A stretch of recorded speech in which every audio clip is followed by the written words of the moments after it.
So speaking a little bit of food, I want to show you an item that really improves cooking. This is called Muir Glen. That's the producer. Those are like the woods outside of San Francisco, the redwoods. Muir, M-U-I-R, Glen, fire-roasted crushed tomatoes. Now you have to be careful. Every word I said was important because the salt content, the sodium content, really goes up in many tomato products. And how do you know when the sodium content is up? Well, you turn it around, although you can't see this, there's a little table right here on the back. And it says sodium content, and it tells you the number of servings in the container and then the amount of sodium per serving. So if you're going to have one serving out of a container, then you use that number. Like it says here, it is 6%. 6% sodium. You don't want to go above 12% in any serving that you eat. But how many servings are in this container? There are 6 servings in this container. And you can't tell, but this is not a very big can. So that says 1/6 of this can contains half the amount of sodium that you're allowed from any one product. It's 12% for each product. And so that would be 1/3 of a can would be 12% sodium, and that would be reasonable in this can because these fire-roasted crushed tomatoes are actually pretty tasty, and you don't need a whole lot of them. And of course, if you open the whole can, then that would be food for other people or food for you later on and tomorrow.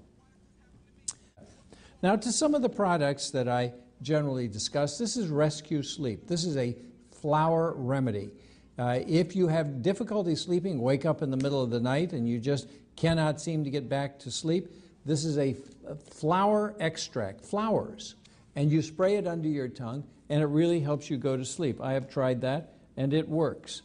Next, I want to talk about what will be the lead into another discussion, and this is yogi tea. This actually helps control appetite. There are not very many natural things that actually help control appetite.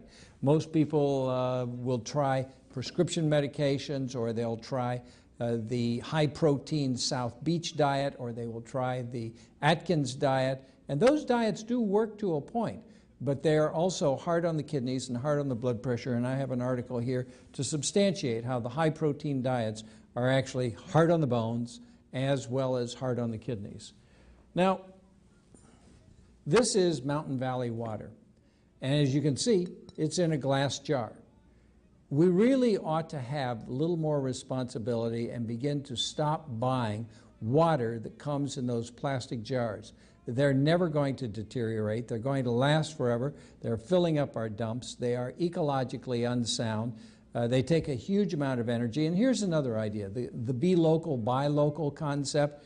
You realize that if you buy that water from Fiji, that water is flown in all the way from the Fiji Islands, which are way over by Australia and New Zealand, and then it's brought here. So all that carbon waste is created in the atmosphere to fly that stuff from Fiji to the United States, and then there's more carbon waste by virtue of putting it in a plastic bottle. This is recyclable and reusable, so there's much less waste to the production and usage of Mountain Valley water.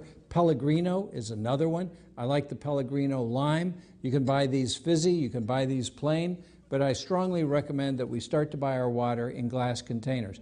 I understand they're heavier, they're not as convenient, but there is a price to everything, and we need to begin to think about that.